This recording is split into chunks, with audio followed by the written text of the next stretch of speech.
KC2, clear takeoff, left hand. Takeoff left, it is 3 points. Left land, slim west, copy. 3 points. Starting at 24 is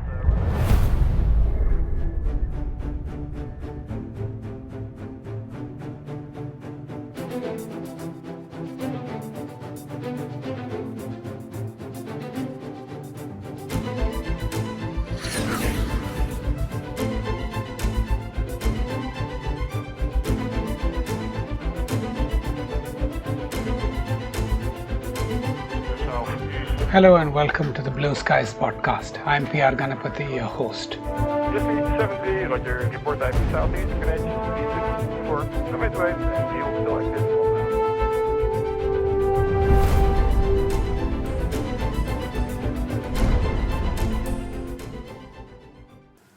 Welcome back to part 2 of our little mini-series with Air Cmde KC Kuruvilla.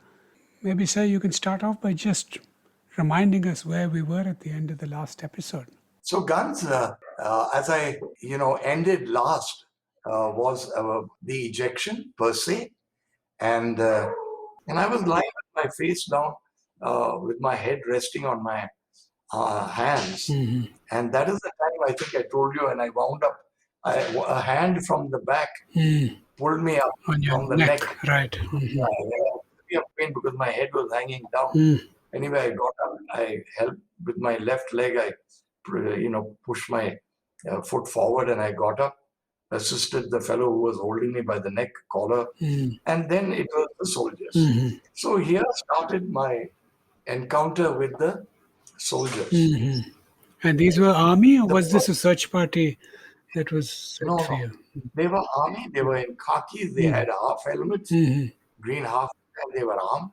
And one person amongst them who was actually standing at the back, right, behind the guy who was holding me up. While he picked me up, the other fellow, started hitting me on my shoulders and guts, and it really hurt with the rifle butt. And it is this sergeant who came forward, and he looked very different from thing. He was very fair, and later on, I was to realize that he was a Baluchi, and he was a guy. He was from Baluchistan, and he was a guy who actually saved me because these other two people wanted to get rid of me immediately. I couldn't walk, and I told them I'm injured and all that. And What language were you speaking? What language were they speaking? they started speaking to me in what sounded to me in Hindi. Okay. But it was Urdu, but we can understand. Yeah, of course. The only thing I couldn't understand was because I was all dirty and mucked up. I crawled through all kinds of stuff. They said, "Isko brush maro, ye chalta nahi hai ye langa hai, langda hai." Right. And what meant was burst maro, So all our Jawans say that, and I didn't know that. I thought they were going to brush me up and tied me up, Right. And it was ironically, it sounds a bit humorous now. It wasn't humorous at all. I'm sure. I was so ignorant about what he was saying. But it was the sergeant who came forward and pushed these two guys who were just, hitting me with the butts all over. And he, he took over. He made them stand back, and he asked me to strip. So I took off my overall. I had to take off my shoes, and they took possession of the shoes and my overall. After I was stripped naked, they checked everything. I put on my underwear. I had a gold chain, very heavy gold chain with a cross. This was given to me by my mother. Wow. And I remember her telling me this is about 8 or 10 tolas. They said, don't lose it and keep it with you. And when you come back on leave again, give it to me. And this was given to me, at the time of our marriage, when I got married to Grace on 21st of June. So she had given it to me just before that. And little knowing that there'll be a war or anything, she just gave it to me as a, as a good luck charm or whatever you want to call it. Because I had married Grace and now I was leaving her behind and I was going back to my squadron. And the war had only broken out in December. Right. So this chain he took, Mm-hmm. and I never saw that chain again. Oh my God. So it was kept, yeah. But there's a very interesting story at the end of it, and I must tell you that that's really something, really something. Even to this day, I don't know how to interpret that. But I will get it to you before we finish, this podcast. Sure. So then they asked me to put on the sergeant asked me to put on my overall, and he virtually took charge of me, and he put the other two guys on both my sides, and he made me limp and walk. And after I walked some time, I saw we were heading straight into the same bunker, which I had. And then we went past it, and on one side we had to go down and enter the bunker. So we entered that bunker, and there it was. It was, everything was kind of makeshift, earthen seats, and everything was built in mud and mortar, so to speak. Just mud, except this part which was raised, and you had to climb on top of it. The gun was placed there, and it was an iron sliding door, which was, every time there was an air raid, they would, close it down, and as soon as the aircraft passed overhead us, they would open up and then do some Alpha Bravo Charlie and then start firing. There was a field telephone there, and that field telephone, the sergeant started cranking from the time they took me inside. Inside, they took off my blindfold. By the way, wherever I captured, they blindfolded me. Okay. And at the entrance to the thing, they took off that blindfold, and that's when I realized that it was the same bunker that we had, that I had seen. So I went into the bunker, and as I said, the bunker was all clay, and from what I remember, I was made to sit down, and my hands were still tied at the back of my at the back. They didn't untie that. And I was bare feet because the shoes, they take off your shoes so that you can't run. In any case, I was hurt. Right. So I wouldn't run. So, or if you run, you wouldn't run too far. Anyway, so that was perhaps the intent behind taking off my shoes and taking it away. And then this sergeant then started hand cranking this phone, and there was no answer. And continuously air raids were going on. Every time it stopped, the sliding iron door would open, and they would fire in some general direction after some, arty conversation, which was obviously taking place on the headphone, which was not, one couldn't hear that. Anyway, so I probably was in that bunker for at least about 2 hours. Did they give you anything to eat or drink at that point? Nothing. They didn't give me anything to eat. They probably didn't have anything.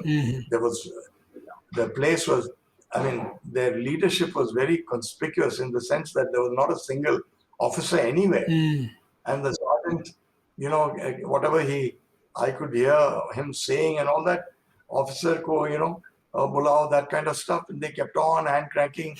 Hello. Nobody answered anything.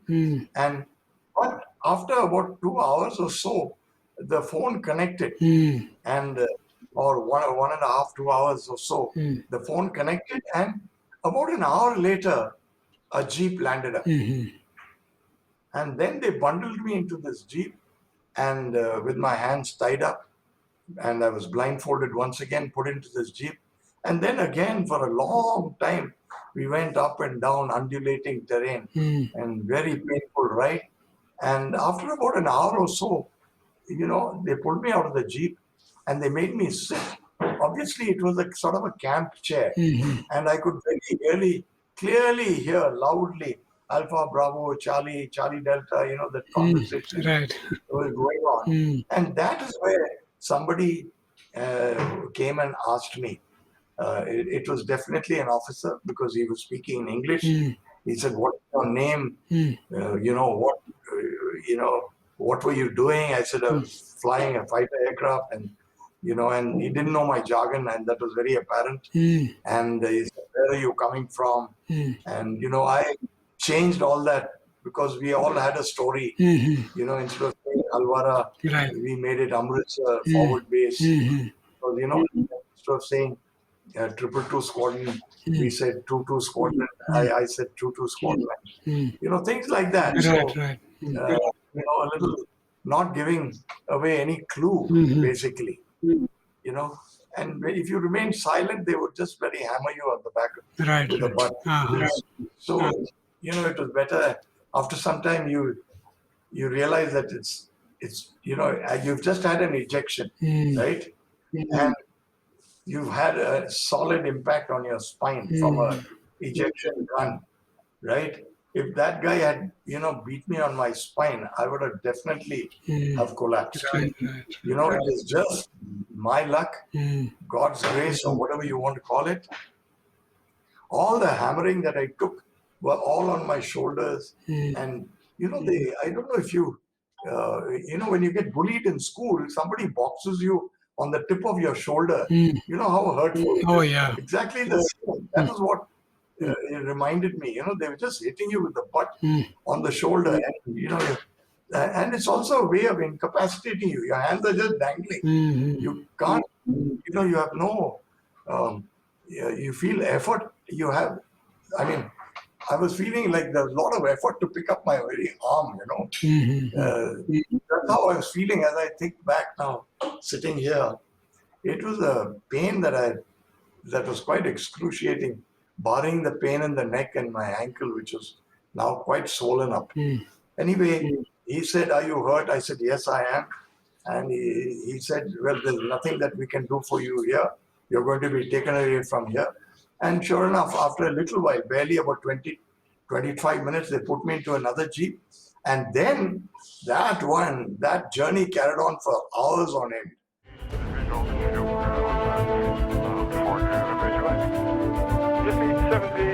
Report back to Southeast, connection for magnetized and field selected.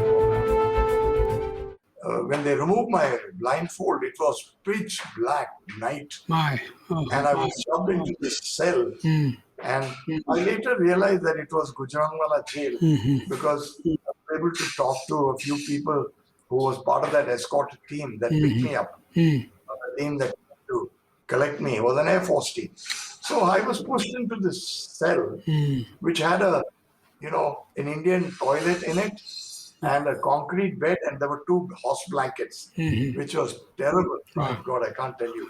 December. The concrete was so cold. I just lay one down, I collapsed on it and put that other horse blanket, folded it in 2, and it was all coming out in my mouth. And I had to cover myself fully because I'm just in an overall.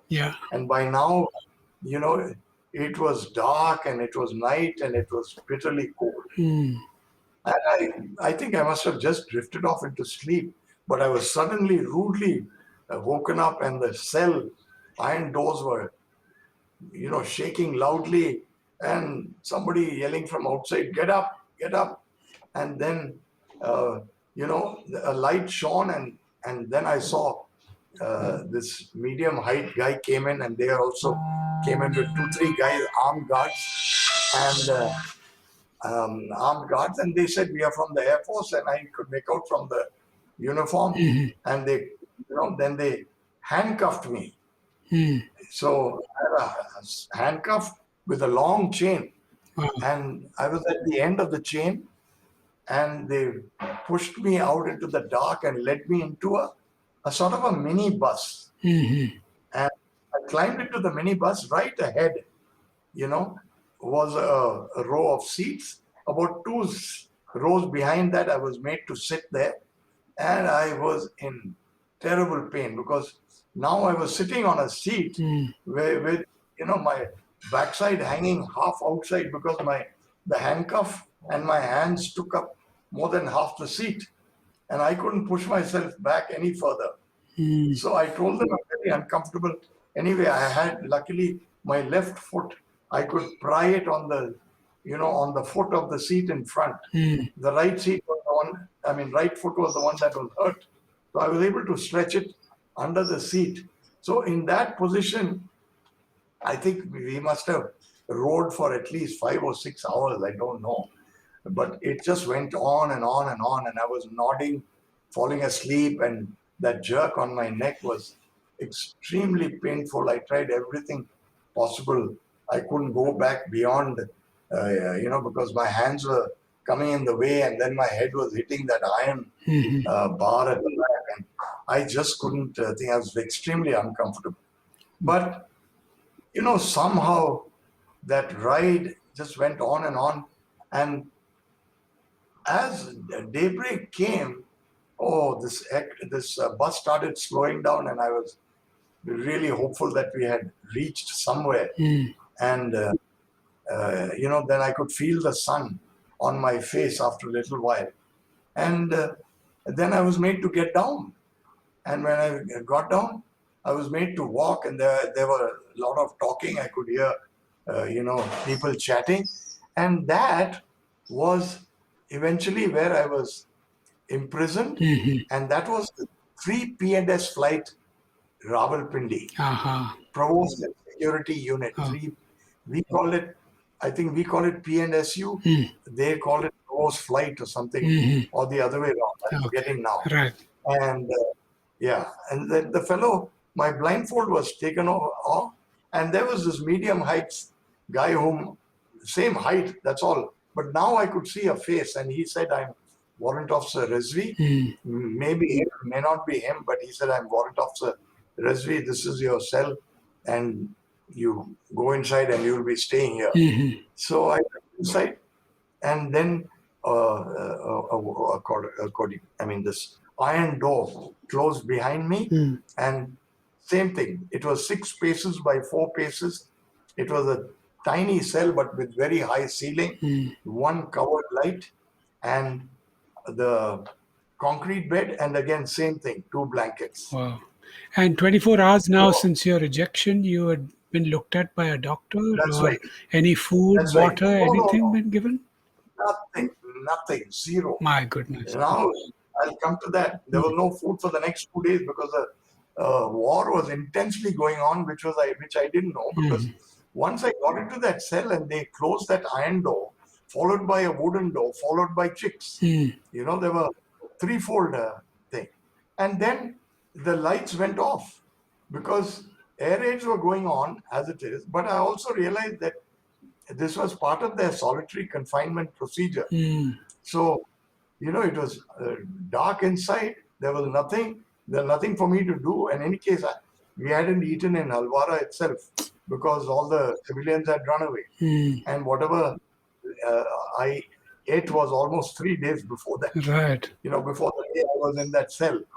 Right. So, that's right. So, 6th, 7th, I ejected on the 6th, 7th, and probably my last meal was on the 5th or so. Wow. Right. Because we were all flying, sorties and coming back, debriefing. Then you're locked in the base ups. You can't go out. So you're just there. Everything you do there only, and whatever comes you ate. Since there were no cooks and everybody ran away, whatever the ladies made in the officers' mess, that came, and if you were there, you got a bit of it, because it was utter chaos. Right. Only missions were organized, and only the flying effort was going on and on and on. Right? Anyway, so I just lay myself down and I just flatly went to sleep. I don't know when I woke up. It was pitch dark even then, and nobody came. And by now, I had no idea. I started scratching on the wall. I had no idea whether one day had passed or not. But I knew that I got into that cell on the 7th. Right. So in a rough approximation, the next day, whenever I asked for toilet, nothing happened. This is a very interesting thing that I learned. When I wanted to go to the toilet, I hadn't eaten. I asked for food, nothing came. I asked to go to the toilet, nobody came. I had to pee. I had to pee in the corner of my cell. My goodness. And that is how they try to break you down, which I later. Then you learn very quickly. Once or twice you pee in your room, you have to clean it. The bloody place stinks, and no one comes and cleans it.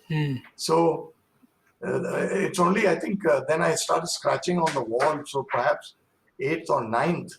On the 9th evening or something, I got a chapati with some dal. That's the first meal I had. My God. And I kept complaining that there's no food and there's no water to drink. And but Guns, we were so tired. I was so tired and drained out. I was sleeping like mad. And that, in reality, just for your information, is really what helped me. Because by the third day, sleeping on my back, flat, with my head straight, right, and legs stretched out, in effect helped me, because the calcification had started in my neck and my, and the hairline fracture, which later was discovered. I was x-rayed 3 months later. Wow. So for 3 months, no medical attention. So then you can imagine. Wow. So that's the first I had. I don't know about the others. Okay. Anyway, so I started feeling lesser pain, but I never disclosed that. I kept saying I'm in pain. Nothing happened. Could you hear a guard outside, or could you hear any other human beings? No, I could shake the iron door and the guard would come and he would peep in. He would move the to one side and he would peep in through the hole in the wooden door. And I said, I want food. I'm hungry and all that. But it was just fell on deaf ears. Anyway, I think it was the 3rd or 4th day of incarceration when my cell door opened and an officer came in. And he said, I honestly don't remember his name, but I recognized him later. He was our camp commandant. And his name was Osman, Squadron Leader Osman. Squadron Leader Osman, as we learnt later, was an absolute gentleman. He was a ground duty officer's non-flyer, but extremely bright. Because after he left us, he went as staff officer to the Chief of Air Staff, Pakistan Air Force. In what do you call this? Peshawar, Air Headquarters, Peshawar. Right. So anyway, he was the guy who walked in with a few others. And I told him, I said, sir, I am terribly hungry. I'm not getting any food. I have not had any medical attention and my foot is swollen. I showed it to him. He said, there doesn't seem to be too much swelling, but it's blue. We'll take a look at it. And I said, I've got a similar pain in my neck and I think it needs to be sane. But he gave some instructions and I said, I'd like to, write an application and state that I'm in solitary confinement without any medical help and no food. I've not had any food till you came, just before you came, last night. So he said, give him a piece of paper and pencil. And sure enough, after he left, paper and pencil came and I wrote down that I'm in solitary confinement. I have not had food since the time I hit the ground on the 6th. And I got a meal last night. It was 1 chapati, black dal, and I don't know what kind of food it was. And I had to peel it in layers, the chapati. It was so thick and rubbery. Anyway, so I wrote all that and I said I need medical attention. And I would like to see the International Committee of the Red Cross. Mind you, that piece of paper was taken from me. And nothing ever showed up after that. Right? Wow. However, we definitely started getting food after Osman's visit. And twice a day we got food. Once in the morning, once at night. Right? And the food was the same, dal and 1 chapati. Sukha dal, chapati, morning and night, 1. Now you say we, were you aware of any other Air Force personnel who were with you? Or? It was delivered in our cell. Why I'm saying we is because adjacent to us, there were thick walls, but there were prisoners like me in the adjacent walls. Right. Okay. But you didn't have any contact or anything like that with them? No, I did not. It's only around the 10th or 12th day I heard some voices, somebody shouting, and I think it was probably Bunny Koilo or Jaffa who were on my right, who I didn't know at that time. All this is later on when we were pulled out. It's only when we were pulled out that I came to know that we were all getting the same dal and chapati, which was not acceptable, as officers, and we were not given any warm clothing, nothing. Right. So it is only much later that, so around, I think the date would have been around 16th of December or so. So almost about 10 days or 12 days had passed, 2 weeks out there, when suddenly we were dressed up and we got warm clothing. They were airmen's clothing, Pakistan airmen. Their uniform we were given without any rank, nothing, just put on and dressed up into warm clothes.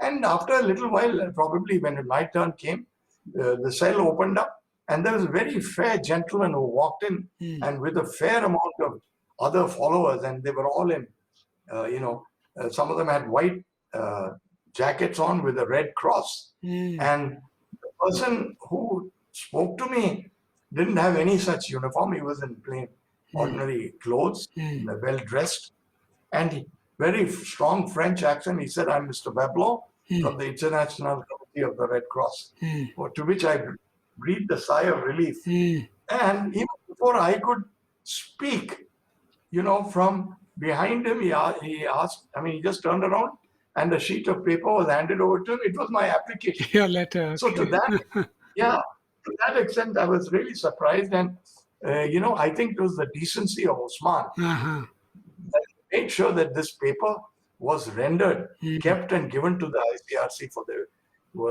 at their visit. Right. So Weblon said, "Don't worry, you will not be treated badly. You will get good food and proper clothing, because there are a lot of this country's soldiers on the other side." So he never told us any number, but I was very happy to hear that. Oh, so that was the first inkling you got. Yeah. So that gave me a lot of confidence, and joy, in fact, even though I was hurt and all that. I actually smiled to myself and said, "Oh, thank God we've got some people on the other side."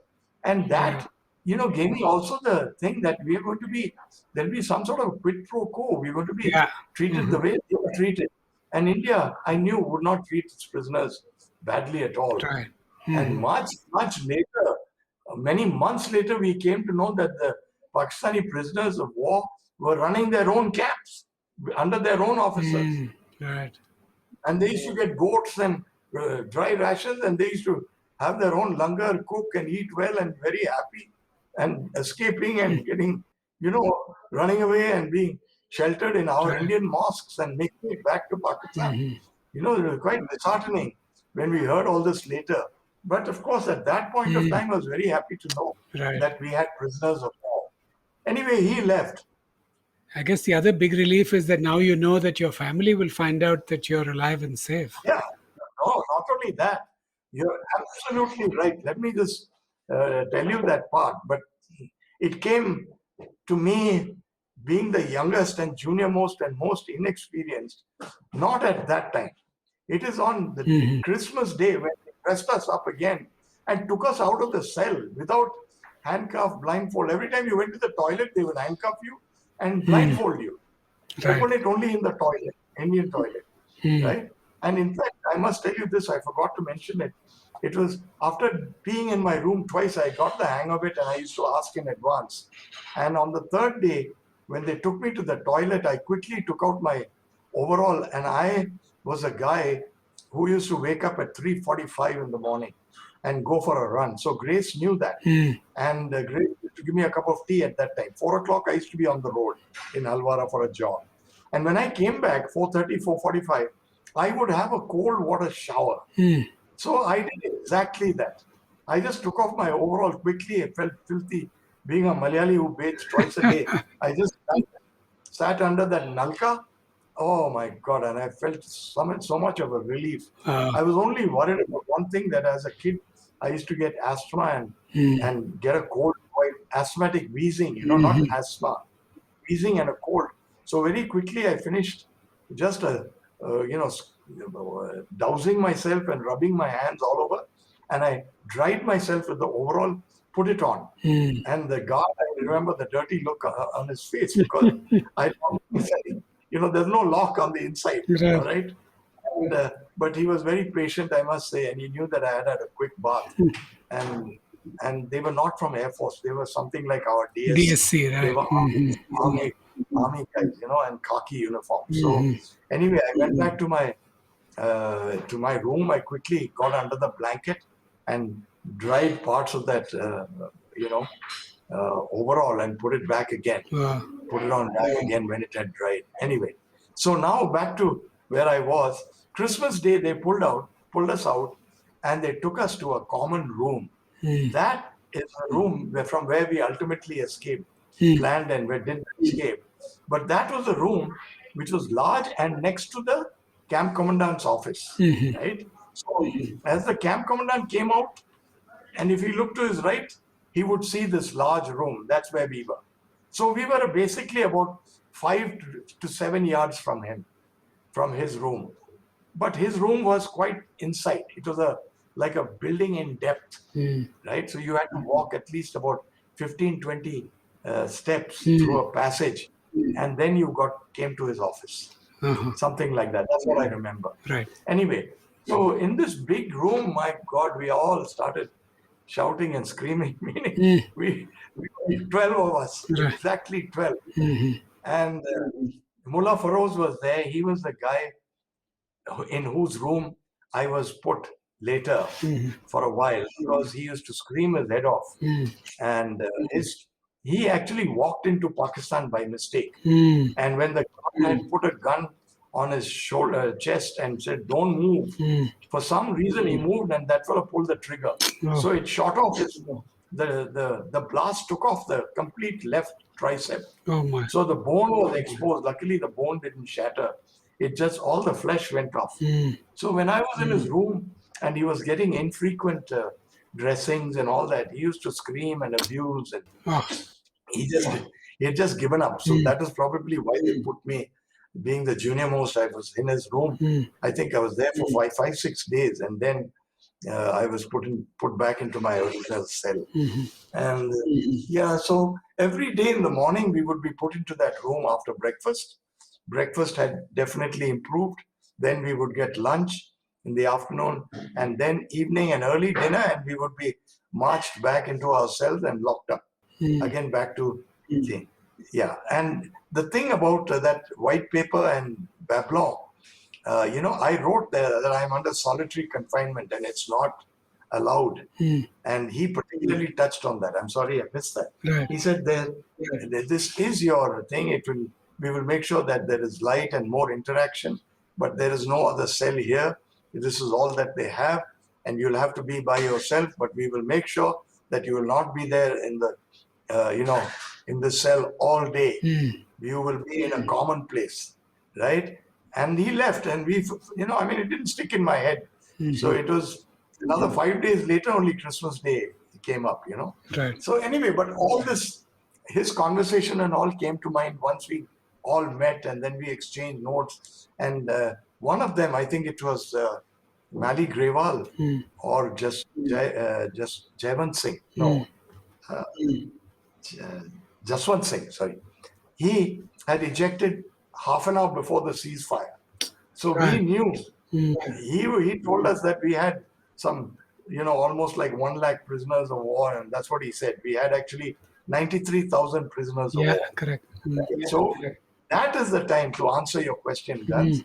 We all knew that they can't really kill us or do anything with us other than keep us till some repatriation took place.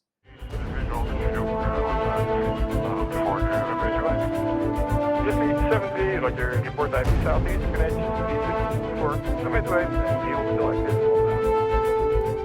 That's the only thing. Otherwise, in that individual cell, I was very uncertain. And this uncertainty was definitely playing on my mind. I cannot, shy away from it and can't think. It was it was nervy, I would say. I was happy that I'm alive, and I was always smiling. I think in his Jaffa's book, you'd probably, somebody said that it's mentioned. I haven't read that book yet. But I always had a smile. I was thankful to God I'm alive.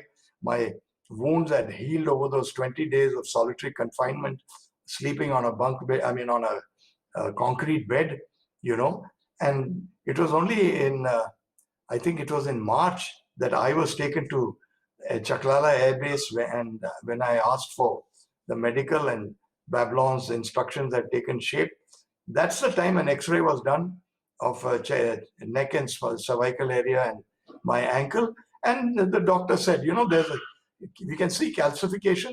This X-ray will be there till you go back. When you go back, there's nothing for you to worry. You've had apparently some sort of a hairline fracture or some hairline injury, and both of them are healed. So that X-ray was kept along with my medical documents. I never saw it after that, but I know that it went back with the ICRC or whoever carried those documents to India.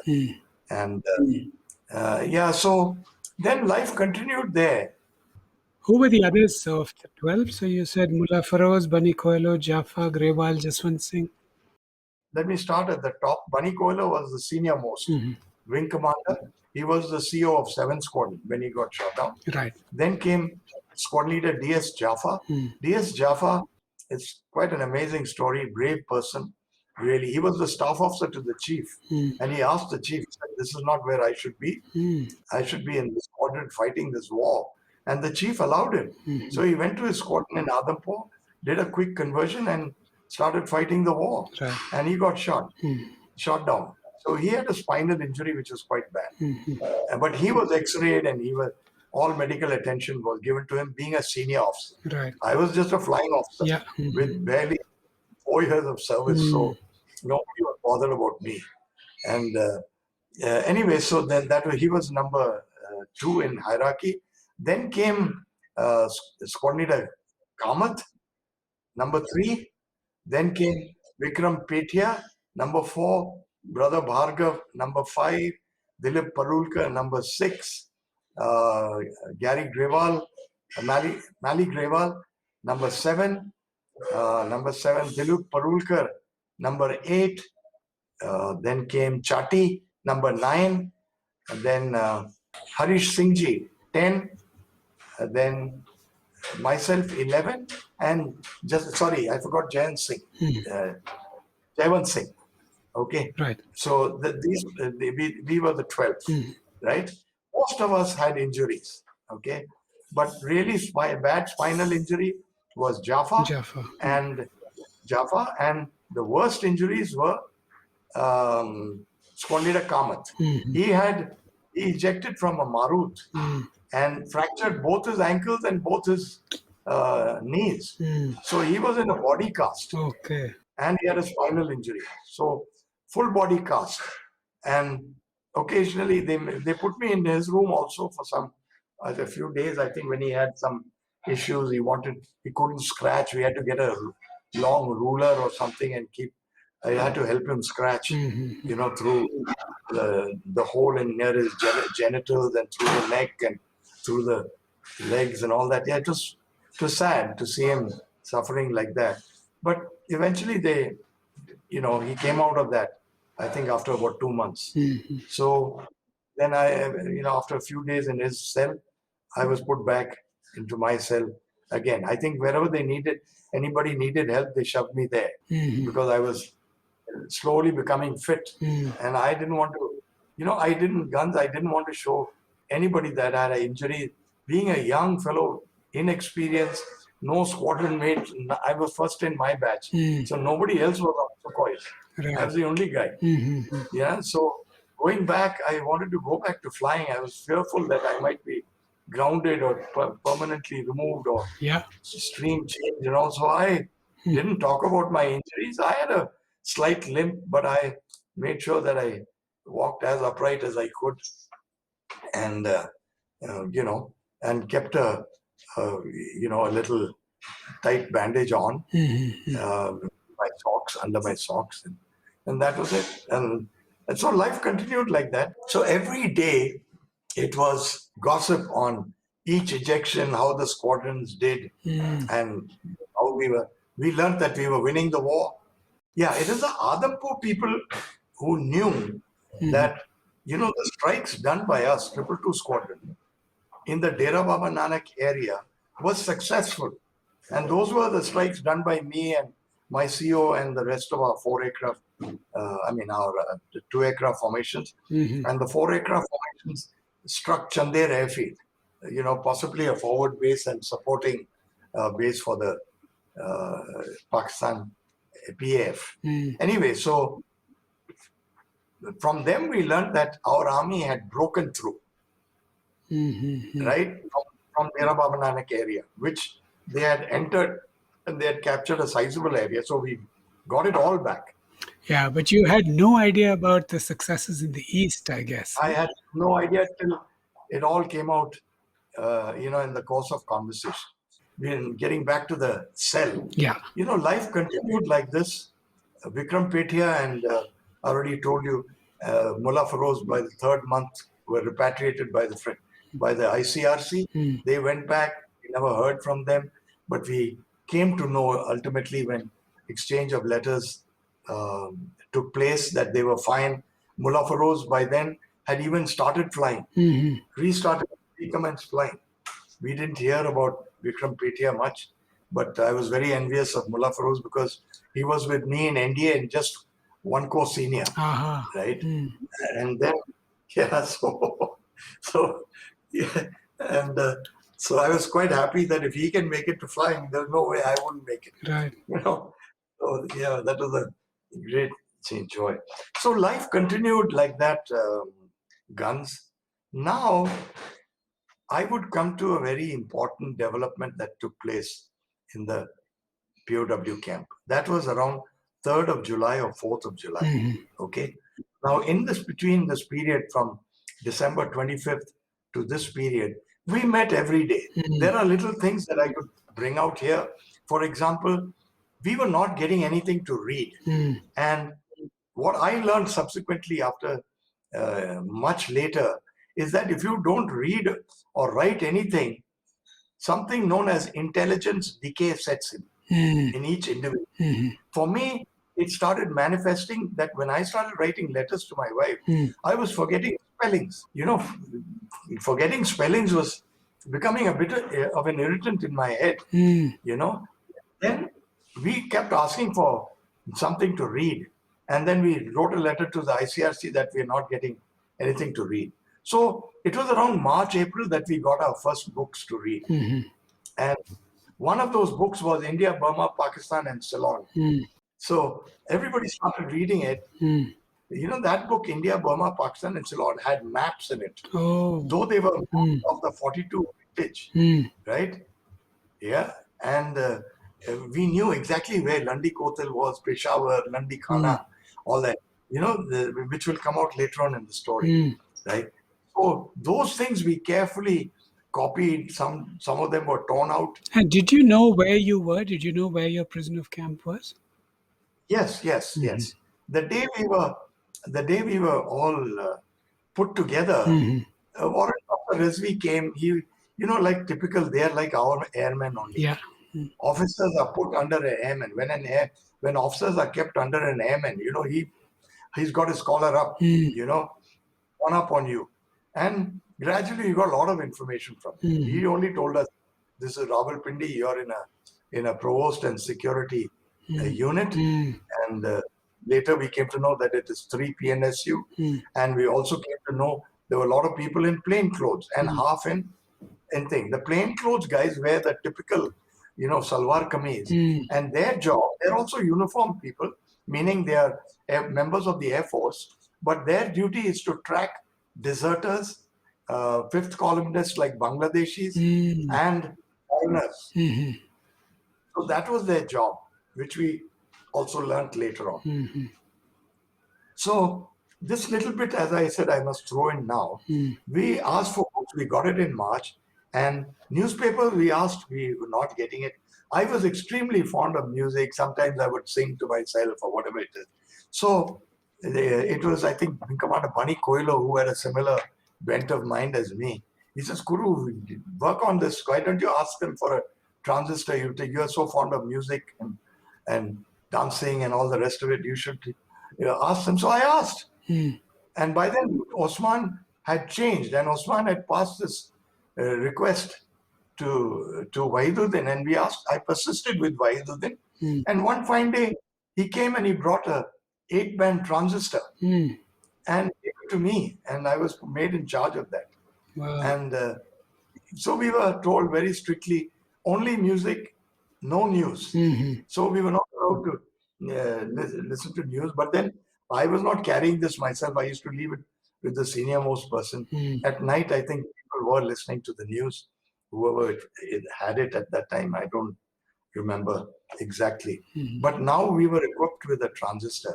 And this transistor came in very handy because it had 8 batteries, and we used those batteries and some stolen wire to magnetize a stitching needle. Oh my goodness. And that stitching needle was so well magnetized that when it was suspended on a titch button, which was tied to another needle, it would show exactly north. And we could check that with incoming flights that came into Rawalpindi, right?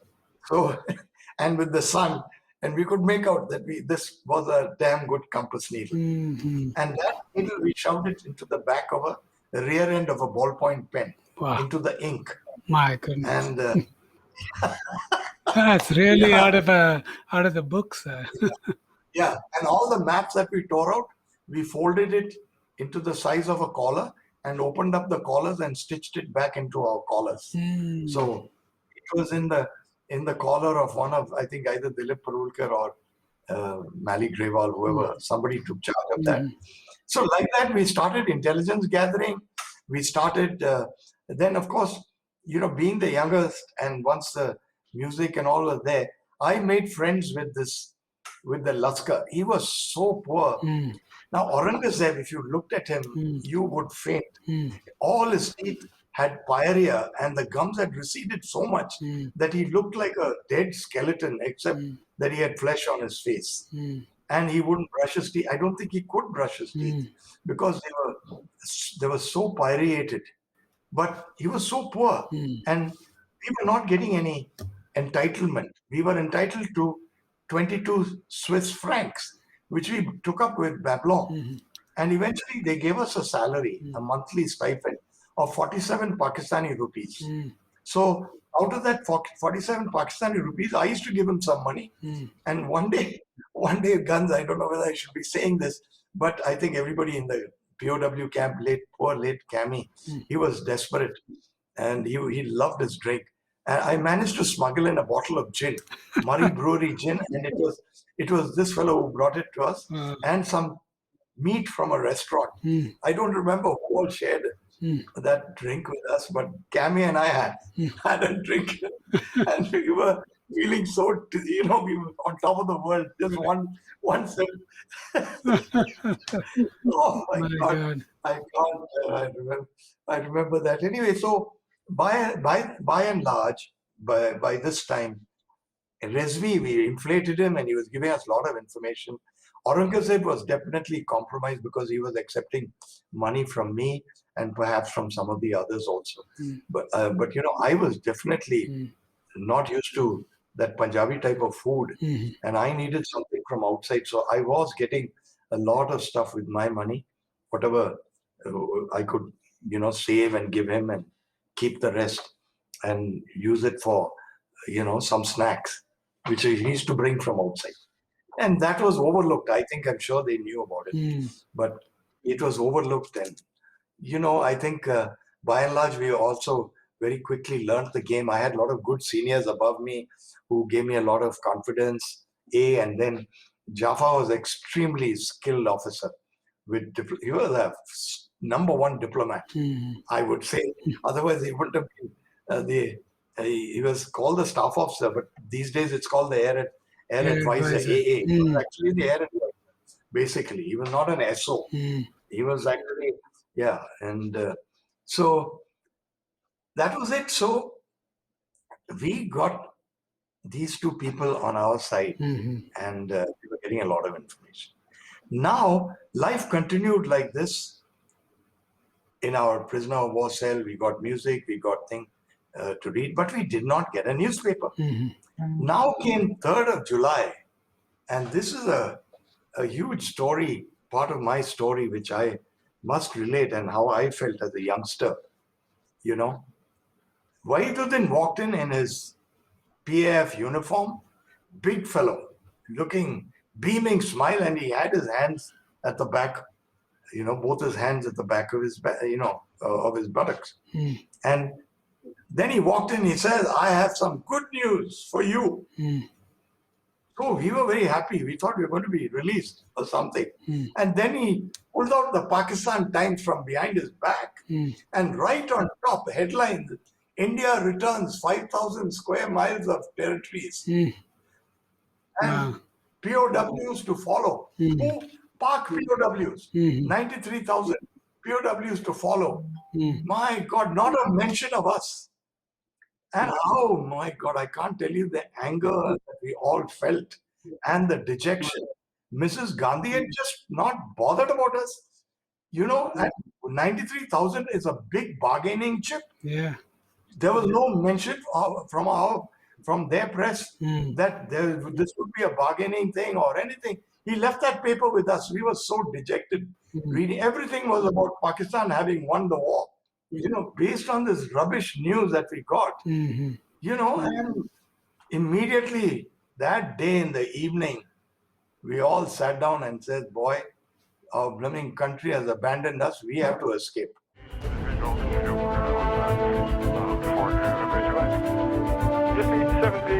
Report back to Southeast, connection for Midwest, and field selected. Hope some political level person hears this podcast. They can't just abandon their armed forces or any Indian, for God, forget sake, least of all armed forces. Right? We are citizens of India. You can't just not even talk about us. We won the war. And from that paper, we came to know that 5,000 square miles were in our area. The area that I was involved with, in 222 Squad, in our area of operations. We almost reached Lahore. In that area, you grab 5,000 square miles of territory and little in southern Rajasthan area, combined total 5,000 square miles, and you just gift it back to them. This is ridiculous. Even I, without any experience in thing, I was so upset and angered. And I wrote to Grace, I said, can you imagine there's not even a single mention of us? And we've given away territory. Even I, as a young idiot, knew that you just can't give away something that we've all fought for. And we are here sitting in this POW camp because of that territory. Which we have hard fought and won. What was my ejection for, after all? I landed in that same area. So it was very disheartening, very, very disheartening. Were you able to get letters from her, or were your letters only going one way? I got my first letter from her after 3 months. She got my first letter after 4 months. Wow. Or 3 months perhaps. But I remember 3 months was what the thing was. It was all in March. Everything happened in March. Right? So exactly 3 months later. Was it heavily censored, or was it reasonably undisturbed? Censored. All anything that made us happy was all scored out in black. And not only that, all the Red Cross parcels. Now, see, there should be some sort of a decency. Red Cross to Red Cross, there should be some trust. Whatever our Red Cross gave them, those parcels were opened and quite a bit of it was pilfered. Like biscuits or anything that could make us happy, or books or writing material. They were all taken away. Only sewing material, which we ultimately used to good benefit. We bloody magnetized several needles for that matter and shoved them up in the rear of ballpoint pens. Yeah, that indeed. I feel so happy when I think back of that we were able to, on one side we were dejected, on this other side parcels came, again dejected because a lot of it was pilfered.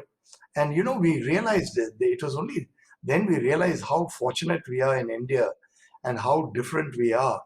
We are far ahead of them. All their officers who would come to see us were of two types. one would come well polished and dressed. All of them stayed in 5-star hotels.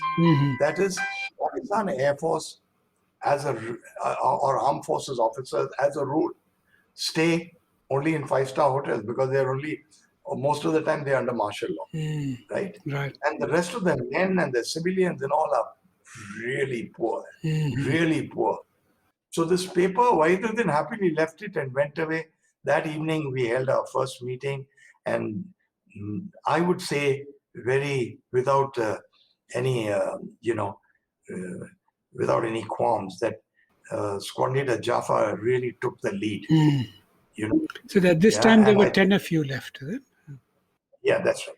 We were 10 of us, and DS Jafar took the lead. He was really instrumental in guiding us. And Dilip Parulkar, I must say to his credit, was always in the lead to escape. He said, "This is rubbish. We're just going to rot here, and we must escape." And that's the time DS Jafar and Bani Koilo piped up and said, "Well, only the bachelors will be committed to this exercise because there is nothing more to prove. That once you get across and if you escape and get to India, we have made a point. You are there and you bring out very clearly that the country has forgotten, the battle-worthy brave hearts who are left behind there, and nothing is being done about them. That point would have been proved. After all, the escape started with that thought process that India is not even doing anything. Right. The government, Gandhi, is doing nothing. Everybody's having a ball there, getting a good name in the political circle for having created another country. But who did it? So how did what happened after that in terms of the planning and? Both DS Jaffa and Bani Koilo decided that it should be fit guys, but bachelor. I was extremely fit, but I can't say that I even voiced my opinion for an escape because I was just married. So I was definitely not one of the guys who wanted to escape. I must admit that. I definitely followed the instructions that were, meted out by the two senior most people that, the bachelors only will make this attempt. And they explained it well, which is, I made an admission, no doubt. I didn't want to try and escape because the whole aim was explained by DS Jaffa and Bani Koilo. And that was very, very clear. It was very clear. I didn't want to prove anything. No heroics. I was just married. Okay, there was no need for any heroics. But yes, bachelors, and to prove a point, and senior enough to understand what they're doing, and what this entails and all that, were Dilip Parulkar, Gary, and Harish Singh ji. Chati had a bullet injury, so he was the fourth guy in that room, and he was not to escape. He was told that he will stay back and make the beds and everything else. Okay, so that was that. And so then this preparation started, and as I told you, we used every item that we could, right? And somewhere down the line, I remember I stole a screwdriver, a very nice screwdriver, which I stole because I asked for it. I said, there's something wrong with the transistor, but we have Squad Leader Kamath. He's a highly technical person. He knows what's wrong. We just need a screwdriver. We borrowed that 2-3 times. After third time, I said, I will keep it with me and I'm responsible for it. And they bloody forgot about it.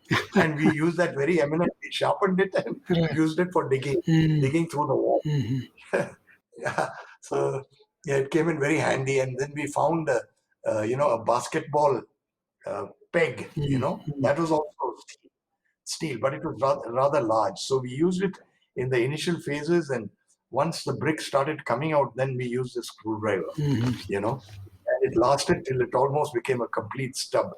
And always fearful of the fact that they may remember that this one screwdriver. But by then, the what should I say?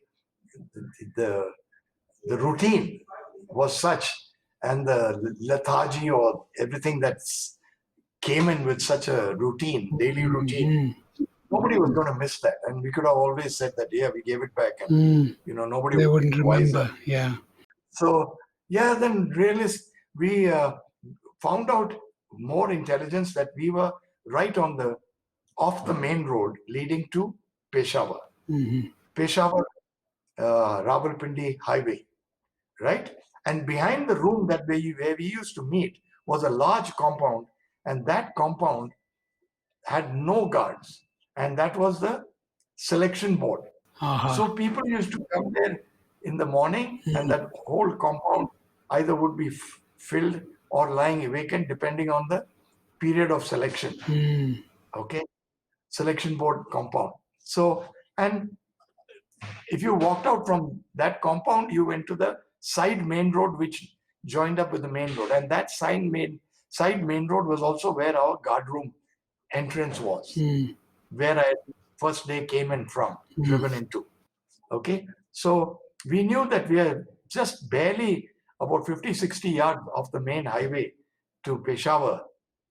That we knew. Then we had the map, we drew it all. Then everybody who were, started wearing salwar kameez, we got them stitched, wore it in turns, started growing beards and mustaches. I had a beard and a mustache. Then I knocked off the beard, kept the mustache, and all kinds of things we did.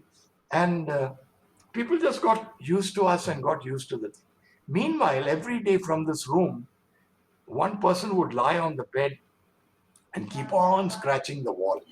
Because we realized once you got through that wall, you're flat out in that compound. And there's nothing and nobody there, no guard. Right. It's like a civilian office.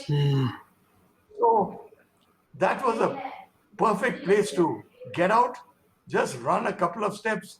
The small wall, which is about 3 feet or 4 feet, like a wicket gate wall. You just go over that and you're at the bus stand. Wow. We knew exactly where the bus stand thanks to Aurangzeb. We also knew the time it took from the things. It was an overnight journey, and where to get the ticket, everything we knew. You just board it. So finally, when the escape would take place, they just board and put their heads down, go to sleep, or pretend to. In the morning, 6 o'clock, you would be in Peshawar. So we had all the information. And they would take a roll call of you twice a day or something like that? Or were there too few of you so they didn't care? Yeah, there was no roll call at all. Roll call was breakfast, where a warrant officer would be 12 of us. He'll see 12 of us. He'll lead 12 of us into that room. The room would be locked. Guard was positioned outside. Finished. That's it. Okay. So we had all kinds of things, distracting the guard, sending him here, and then, making him move up and down, and then all that. So we kept on rubbing the wall with this fine needle pointed thing. The plaster came out. We used to put the dust in our pockets, go and flush it down. Wow. Okay. Yeah, into that toilet. There was only one toilet near the cell where I was. Okay. So that was it. So everyone had to use that. So in that, we used to flush it down. There was no flush. You had to pour water. All right. That's how you get it right. So that we done little at a time. Okay. So we used to remove the bricks intact. Okay. Then keep on scraping between bricks, remove that dust, put it in a pocket, flush it, till we hit the other side. When we hit the other side, we knew we could hear from the sound that only the plaster was there. So using our needles, we started making holes in the plaster. Weakening it. Till we saw daylight. And then we made several holes like that. Maybe, at a conservative estimate, about 30, 40 holes, so that you tap it lightly and the plaster would fall and you get out. Right. Okay. How large was this hole? That's right.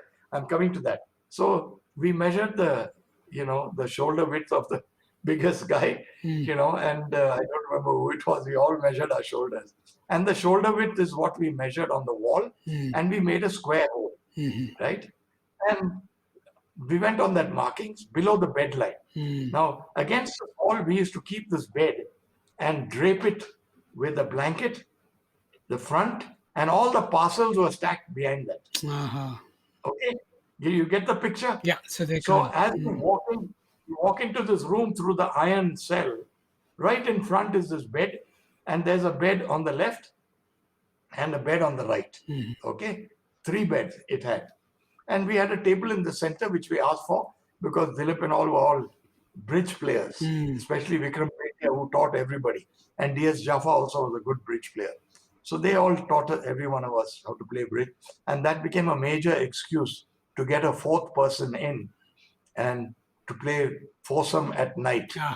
And so, as I said, like the routine, everybody got so used to it that a 4th guy was admitted, and that was Vikram Petia, or one of the 4 of the lot. Anyway, so we continued digging, scraping, and we reached the stage where with pins we made holes, and now we were ready. And now it had reached. We took about 1 month to make that hole. Okay. Right. So end July, beginning August, that was ready. Camouflage was ready.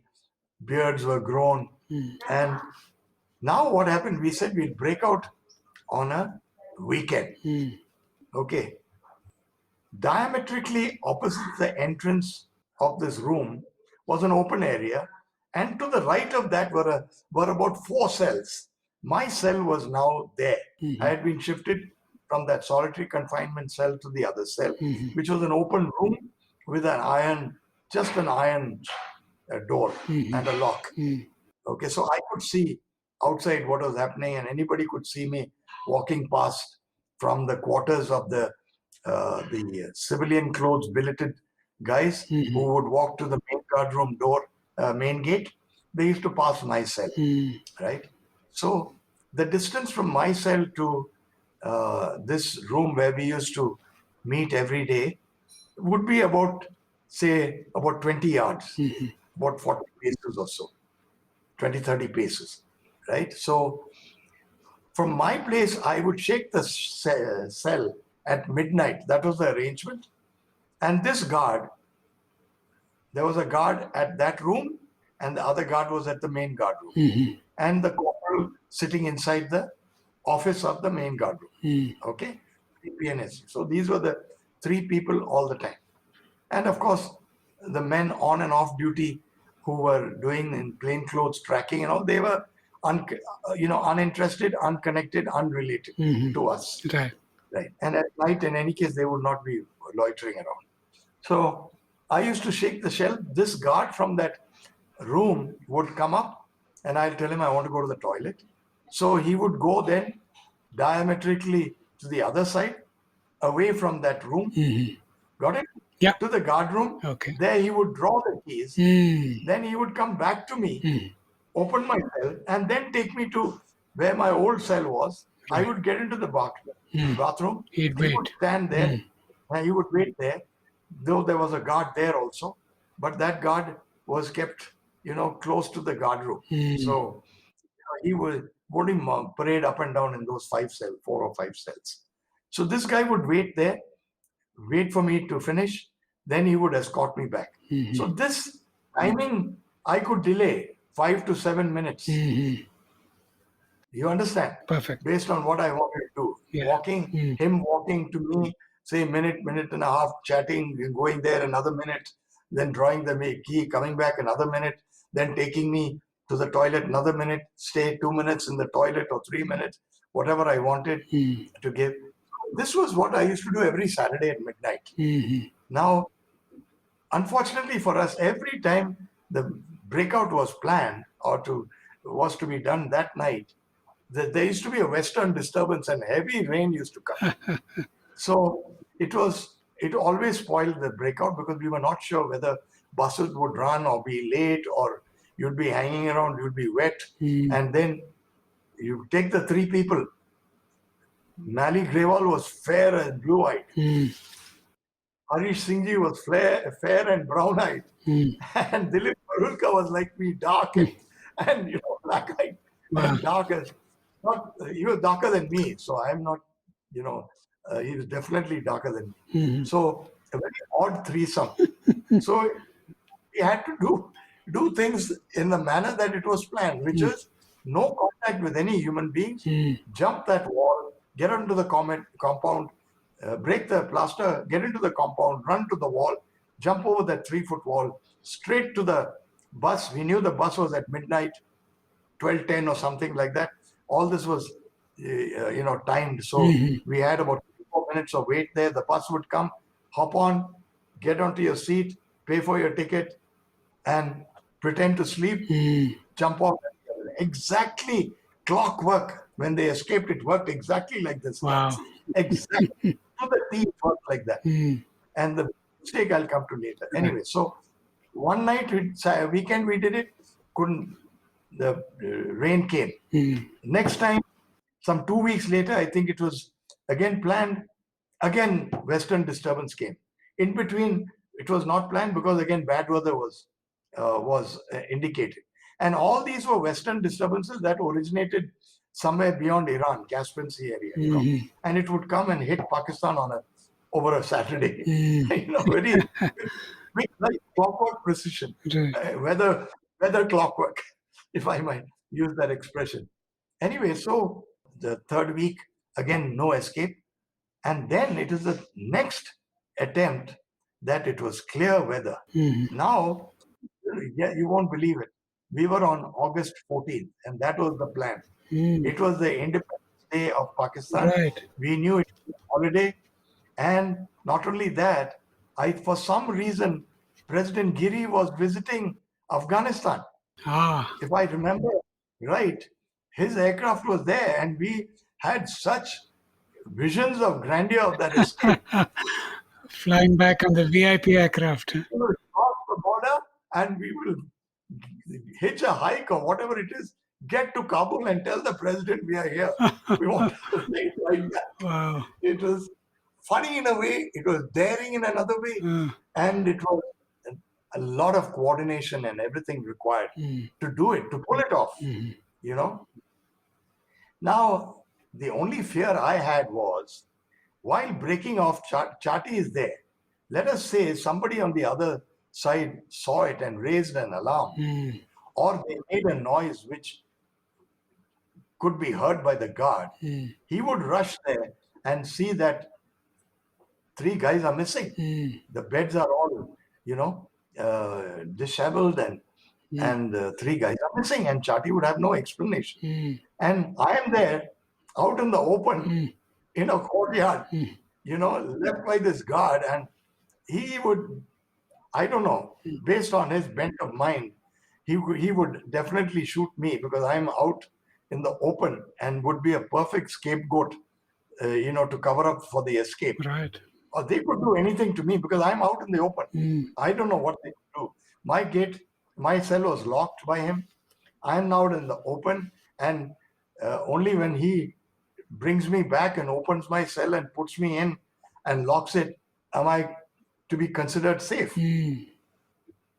So that bit of uncertainty and fear was there. Right. And, it was a genuine fear. I must tell you this and be honest about it.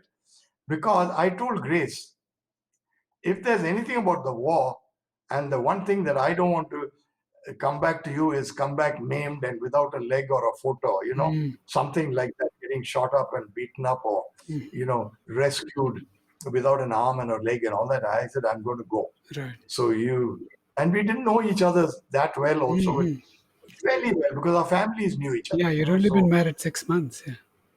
Yeah, not even 6 months.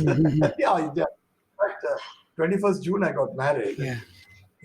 3rd December the war broke out. So yeah, not even 6 months. Anyway, so so I was definitely worried about this aspect, getting shot out in the compound, and then being left to die or getting shot and killed completely. Yeah. That's all right. At least it's finite. You're dead, you're gone. So there's nothing, no misery beyond that, right? So this was one worry, but fortunately, none of that happened on third attempt. They just lightly tapped the plaster. It crumbled. all three of them got out, and Chati quickly made the beds. Poor fellow couldn't sleep. He just jumped in to bed, and we were all, not sleeping. I wasn't sleeping certainly because I was looking at the door there. What's the guard up to? If required, distract him or do something. And lucky nothing happened.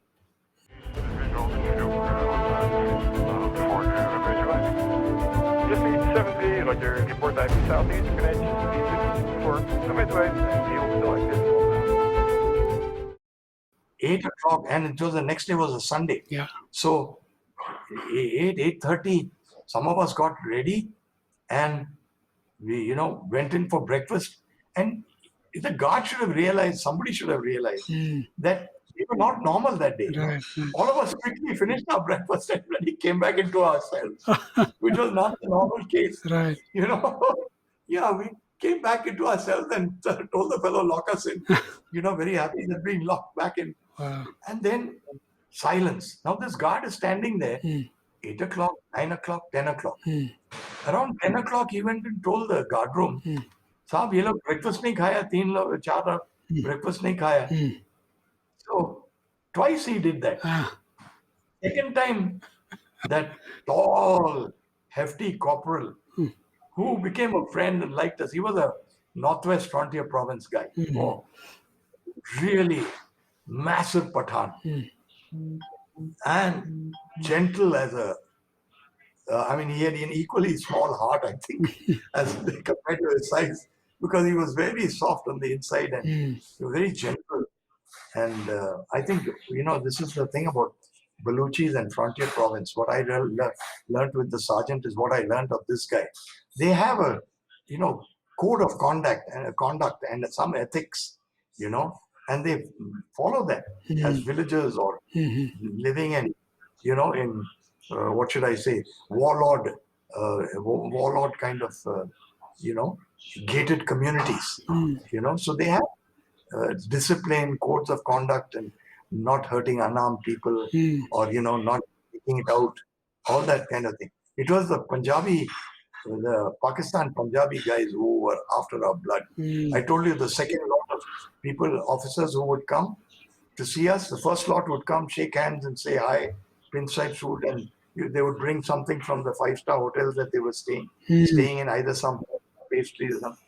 Second lot would come in Saldar Kameez and say, Kafir hai salam maro usko, kill the right, that kind of, so that is what, that's why we also made those rigs so that you merge with the general population. Yeah. So he came and he asked the guard to open the guard room, and he opened it. Chati was not there. Chati was briefed that after breakfast, you go to Squad Leader Jaffar's room and tell him that he needs a massage because he had a back injury. Right. So Chati did that, and the guard who was there got used to this because we had repeated this drill 4 or 5 times. Really inure him to it. Yeah, so that drill was already known. Sunday, saab ko massage dena hai, and all that. So he got himself, he was walking there with Jaffa safe. This corporal went in and he saw 3 beds perfectly made up, and he moved the blanket and saw the hole. Oh my God. Got a shock. He ran to the guard room, called up Rizvi. Now Rizvi is supposed to, it's a Sunday, he's supposed to be there or off. He's supposed to do a check, but he didn't come. So by the time the base commander Chaklala Air Force Base, PAF Air Force Base was informed. So he came charging with his Adam officer or what. He was a group captain. And he didn't talk to any of us. He knew what happened. He went back immediately, called up Air Headquarters. And guess what? Air Headquarters, who's receiving the call? It is Osman, the fellow. Oh my God, I can't tell you. So who's receiving the call? It's Osman. So Osman knows by now that there's been a breakout and the chief has to be informed. All right. So the chief was informed.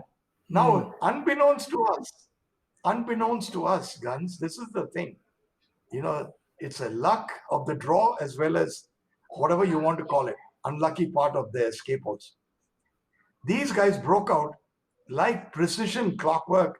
They ran, jumped over the wall, went to the bus stand. 2 minutes later, the bus came. They jumped in, paid for their tickets, bought their tickets, pretended to sleep.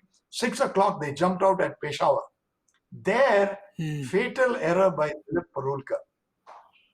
Fatal error meaning, poor chap, he didn't know. The thing is, they had a lot of plainclothes people. We should have been wiser to this and probably picked it up as an int point, but it never came to us. And therefore, we didn't know. We are none the wiser. So these plainclothes guys of the Pakistan Armed Forces and the constabulary are out looking for Bangladeshis, deserters and all in that area. And it's very close to Torkham and Landi Kotal and Landi Khana. All right? These were the two borders. Okay. So now our plan was to go to, I forget which one, but it's one of these two, Landi Kotal or Landi Khana. Now the thing is, Landi Kotal had been abandoned and Landi Khana was developed just next to it. This we didn't know. It was not in that old map. So when these guys jumped out, they quickly went to the souk, that is a market, underground market. And these plainclothes guys are running around, walking around. It's early morning, but still they were there looking for, people looking, odd-looking people or whatever it is that they were looking for, And that is the time Dilip Parulkar came out. These guys were already outside the souk. And they were fair. They merged well with the thing. Dilip went and bought himself a cap. The Muslim topi. As he was coming out, this plainclothes guy saw him coming out and walked straight to him and asked him in Urdu, "Who are you?" and all. And by that time, the three of them knew the game was up. So we went to the second part of the story. The story was that they are airmen from Lahore. So they got into that story. We have airmen from Lahore. We have come to see this area. And it was Dilip Parulkar also, agile and smart and all as he was, said we are going to Landi Kotal to see the border. So that guy immediately picked it up. Landi Kotal is an abandoned place. What do you want to go and do there? Then they realized Landi Khana is the last police railway station. And that's the place where people go visiting, sightseeing. So he said, "You stand here." And then, he made some gestures and some other people came. And then 3 of them were bundled together and taken to this, what was it called? This was what office it was? It was an office of the, anyway, I'm forgetting the name. There's a technical name that they had, where all these people sit and the whole day they're doing nothing else but roaming around, looking for deserters, fifth columnists, spies, foreigners, all these people who are, who would pose a threat to Pakistan. And they went to this office and there they were questioned in depth. Then Dilip Parulkar took the lead. He said, "We are airmen from Pakistan. Please don't try to harm us," because they started getting threats and all that, So he said, "Listen, if you don't believe me, you give me the phone, you connect me to Air Headquarters Squad Leader Osman, and I will speak to him and he will tell you who we are." So that fellow ran up Air Headquarters and Osman came on the line. And Dilip Parulkar told him, he said, "Sir, this is what his relation, I was not there, so I don't know to the best of what I remember." Dilip said to him, "Sir, this is Dilip Parulkar." So Osman understood immediately. So Osman told him, "You just stay wherever you are and hand over the phone to the political agent." Yeah, correct. That's the name. These guys were political agents. Okay. He said, give the phone to that political agent. Don't move from them. Don't say anything that you're from India or anything like that. Just tell them you're airmen, which he said. Dilip had told him, we are airmen. He said, just keep to that story. And then Osman said, listen, keep them there. They are from our Air Force, but they are deserters. So just keep them there and we will come and collect them. So that's what happened. Wow. And this happened at 7 o'clock in the morning, or 7:30. By which time, now if you go back to our POW camp, everybody is fast asleep. We are getting ready and ready to go out and jump into the breakfast and come back. Have breakfast. Yeah. By 10 o'clock, they were already in air headquarters, Pakistan Air Force air headquarters, and being interrogated by another team whom they were handed over to by Osman. So they were safe. Their lives were safe. Right. Otherwise they would have been captured and consigned somewhere where they wouldn't have been traced. And then would have been a different story altogether. Right. So by 10, when we were all at 10 o'clock, when all this happened in our camp and the station commander came and he rang up air headquarters and all that, they already knew that. They already knew. Oh, now listen to this. That is what in hindsight came to us. The station commander was very calm. He didn't come to any of us and all. But went to Bunny Coelho and he said, don't worry, your boys have already been caught. So we thought it was a joke. We thought he was right. Actually, he was bluffing. But meanwhile, the Wahiduddin had been given some orders. So we were all stripped, stark naked. All our things were taken away. And, I remember I was down in my, complete, even my chaddis were taken off to see if I had anything. So then we were given only our clothes on our back and a toothbrush. Everything else was kept out for the whole day and the next day.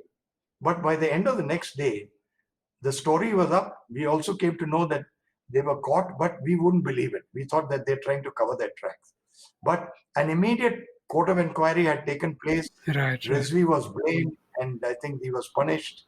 And Rizvi went around, and this corporal also got punished. And he said, you people are treacherous. Tum log, what is it? They used some word. Churi mara hai, peet mein churi mara hai, you're traitors. You're traitors. You're a traitor. And all that. I told him, listen, it's our duty to escape. And he was not pleased to hear that at all. Right. He said, we are officers with every duty, every officer's duty to try and escape. And we have done nothing wrong. Second day, we were all dressed up. And I think on the third day, early morning, second day, all our things were returned to us. Third day, early morning, again, back to same drill. We were dressed up, put into a bus, handcuffed to our seats. And we went 8-hour ride. And when we reached the other side, we entered a huge complex, 2.5 kilometers by 2.5 kilometers.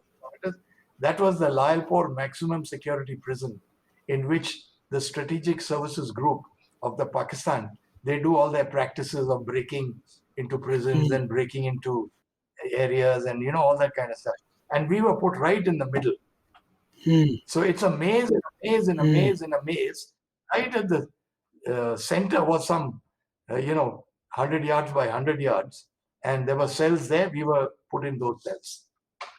So I think I will stop here, if you don't mind.